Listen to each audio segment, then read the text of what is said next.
times that I would stop talking about EDP 445. I have sworn multiple. So look, you're not part of the Twitch family. Go to twitch.tv/cashamil. You hear me? Go to twitch.tv/cashamil. That's KASHUHMILL. I'm doing the one chip challenge next week, and we're gonna bring some more content over.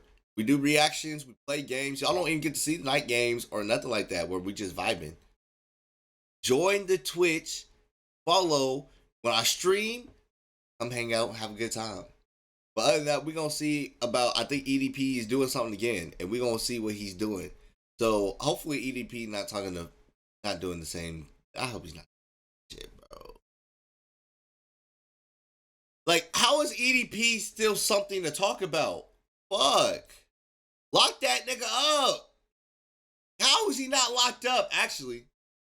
That's really what I want to know. How is that nigga not locked up? All right, Moist. I love watching Moist because he be hitting with straight facts. Like, Moist is not going to let no nigga survive. Hold on, gotta fix the bond. Moist not going to let no nigga survive. Damn.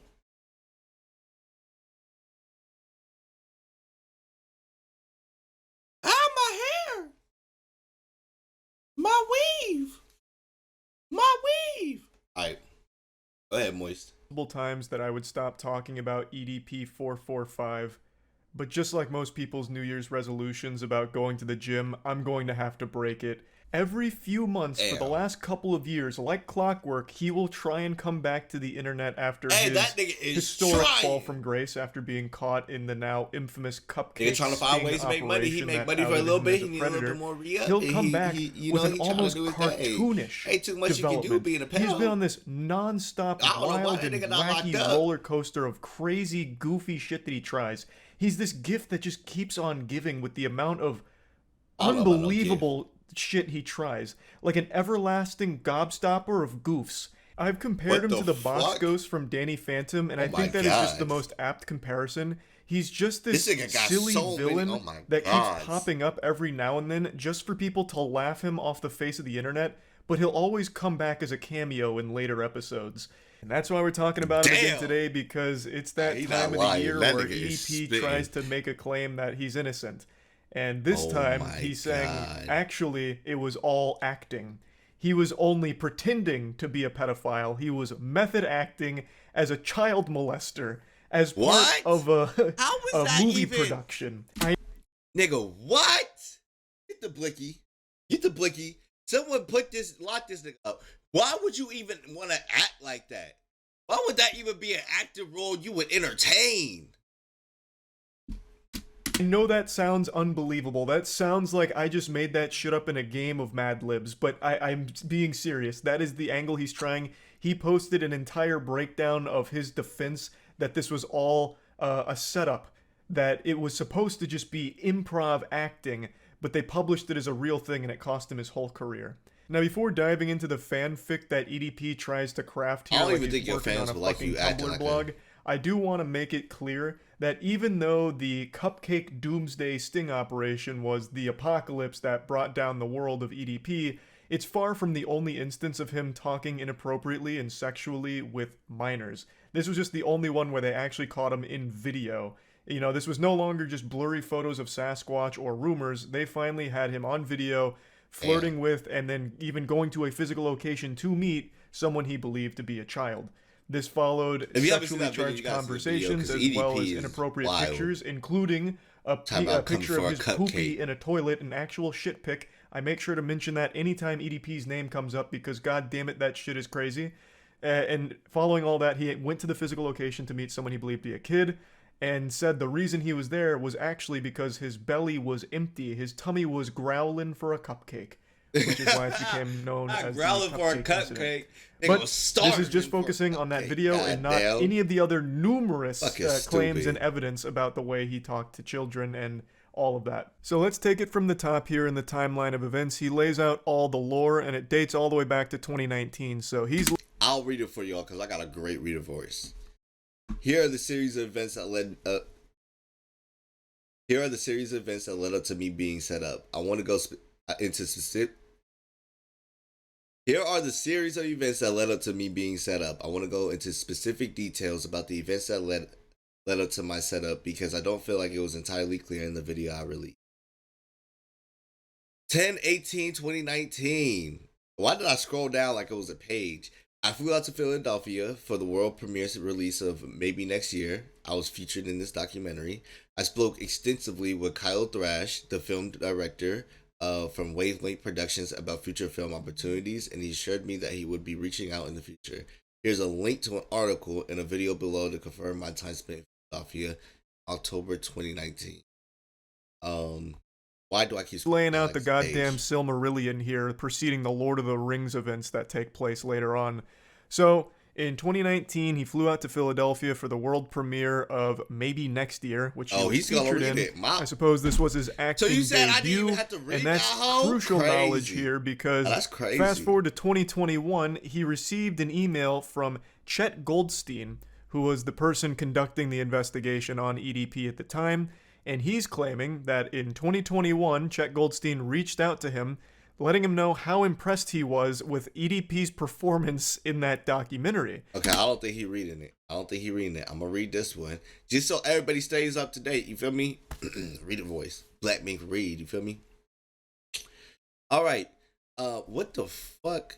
Can I see what the date? All right. Anyways, some date up there. I think that's the 3rd. Yeah, the 3rd. Okay. April 3rd, 2021. This is almost like 2 years ago. Yeah. I received an email from Chet Goldstein, who claimed that he was a Wavelength production. He told me that he had a film opportunity and wanted to know if I was interested. The email didn't address what type of film it was or what type of role I would be acting out if I was selected. I responded to him and told him I was interested. As I stated in the video, I deleted all my emails, and unfortunately, this one of the emails I was unable to retrieve and forward to my attorney. And then the next following, Chet informed me that Kyle was impressed with my work on the film, Maybe Next Year, and that they wanted to give me a shot to try out for the part. He informed me that he was still trying to hash out details with a co-actor and the cameraman. He didn't have a set time, date, location, but he would contact me as soon as they. All right. Saying that he was impressed with his work from Maybe Next never mind.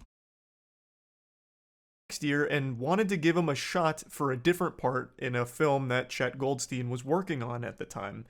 So he drops a receipt here of an email that basically just echoes that, saying, hey, you know, your work was fucking amazing. Can't believe you didn't win an Oscar. Would love to have you as part of this next production if you're willing to try out for it. That's a little wild. You know, get back to me. That's a little mean, EDP responds, ecstatic to take this role. This was really going to blow up his acting career. He confirms an address with him, that it's a Rite Aid location they're meeting at. Chet Goldstein says that, you know, their cameraman will meet them at the Rite Aid parking lot. And it's going to be a random scene that they're going to act out for 30 to 40 minutes to see if he's fit for filming. He says, the scene we may ask you to act out may seem a bit odd, and I may crack some jokes and be rude in certain parts of the shoot that may seem offensive to you, but keep in mind, we have a protocol of situations we may throw at you to see how you respond and act in helping us determine if you're fit for the part. If selected for the part for the film we're shooting in Bakersville in October, we'll reach out in 7 to 14 business days from our meeting. Please message me back to confirm this date. So this is his bombshell, you know, shocking revelation plot twist moment where you see Chet Goldstein actually was just wanting me to act, you know, improv to make sure I was, you know, up to snuff here with the role that I'd be required to play for his production. I was under the impression this was all part of the acting. What? Which even upon hearing this excuse is one of the most unbelievable things I've ever heard. No, you remember that incident from 2 years ago. Keep in mind, he's just now posting this Oh God, why did it take this nigga so long to post it? That's what I want to know. Why didn't you just drop this when it happened? 2 years later. I'm guessing this idea came to him in a dream recently to try this garbage. But you know, why wait 2 years if this is all legitimate? But regardless, you know, all of that pedophile shit, no, that's just because I was a very good actor. I actually fooled all of you. It was acting. Yep, I got the world. I shot the world. I'm up the pedophile shit. Yep, I got y'all. I was just acting. I was just acting. It's not real. No need to sweat.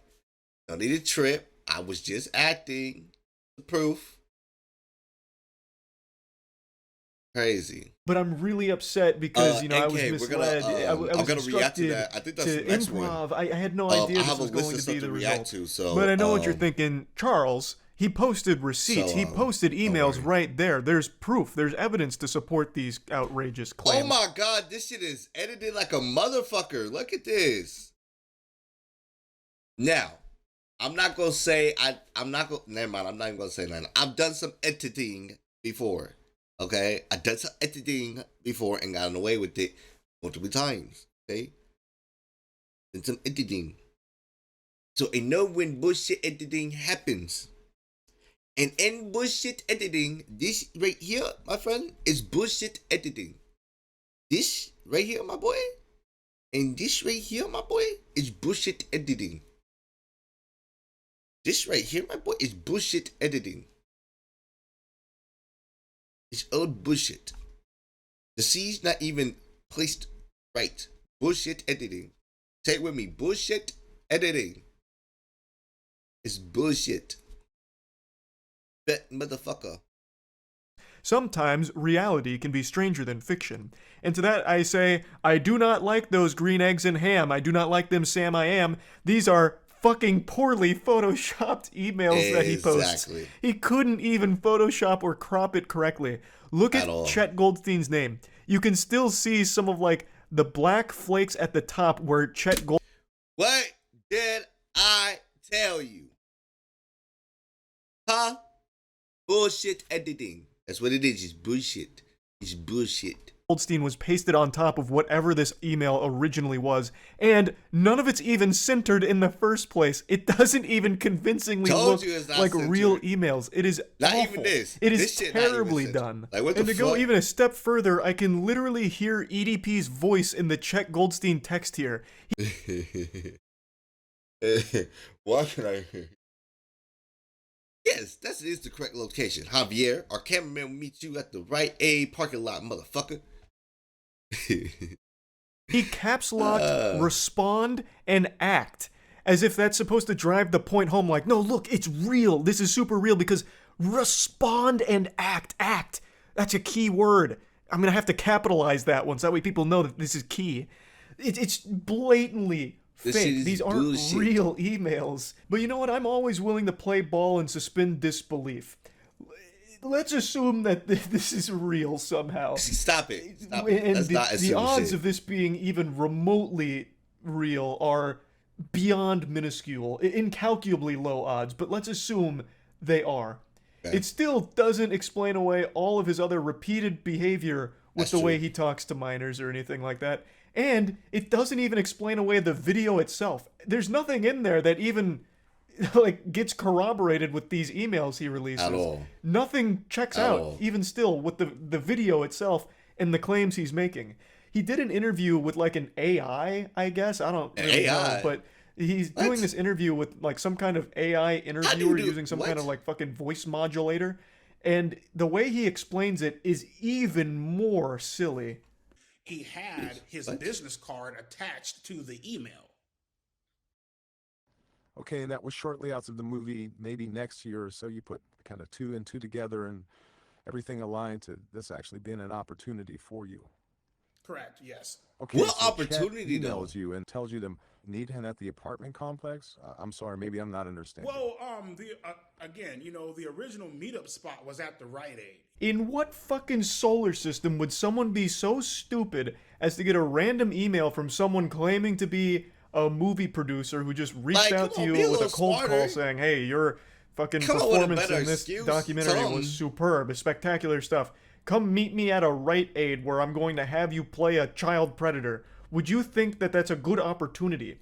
So let's assume he didn't know he was going to be acting as a pedophile. The second that they start spitballing this improv at him, like, okay, so all of these chat logs with this child, you're a pedophile. Why would he play along with it? What opportunity did you think this was? I'm saying. How would portraying a child molester be like this golden goose for you. You are already a successful YouTuber with millions of subscribers, but this was your ticket to the big time? You know, this role you thought you were playing, This like nigga Moist the is role cooking. of method acting, let a him fucking cook. pedophile? Let him cook. That makes no sense. That is inexplicably ridiculous. You know what I mean? And then the camera guy, Javier, he actually walked me over to the apartment complex. So in the fucking email, it was just, you know, boom, right here at the Rite Aid. And then camera guy is the one who walked me over to the apartment complex. This is the first time I ever seen this fucking apartment complex. You know what I mean? This does absolutely nothing to help proclaim his innocence here. It If it was at the doesn't. Rite Aid or the apartment My God. complex, it I doesn't like his fucking change background, anything. though. I like the the clips God he's slap. showing, the Rite Aid only comes in the frame is cool. when EDP is leaving after they're talking about calling the cops and everything. That is when he is actually like making his grand getaway from this situation. He starts by going up to the apartment complex and then leaves going out by the Rite Aid. Do you have any indication on what you're walking into? Oh, what God. next scene you're going to be acting out? He didn't tell me shit, basically. You know what I mean? He basically just said, hey, we got some chat logs That's a here. big man, We're gonna y'all. improv this bitch. Big ass Go nigga. along with it. I'm just like, all right, cool. So, and then again, you know what I mean? It's like, how the Why fuck did this was shit say breaking news? EDP 445 is innocent.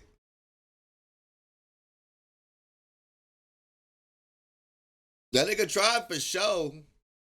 That nigga tried for I show. supposed to know this was a goddamn, how the fuck was I supposed to know that this was a goddamn setup? Like, it's like, Like, bro, this shit is irking me. You couldn't just wipe that shit out. Like, it don't matter. It's not hard. You could just wipe that shit out. fucking business cards, you have the official wavelength bullshit, you know what I mean? Motherfuckers is emailing you and shit. It's like, anybody in their right fucking mind would have thought that this was legit. I speak for every single living, breathing human being on this planet in saying that nobody in their right mind would have thought this is legit. I don't know. Some people would have thought it was legit.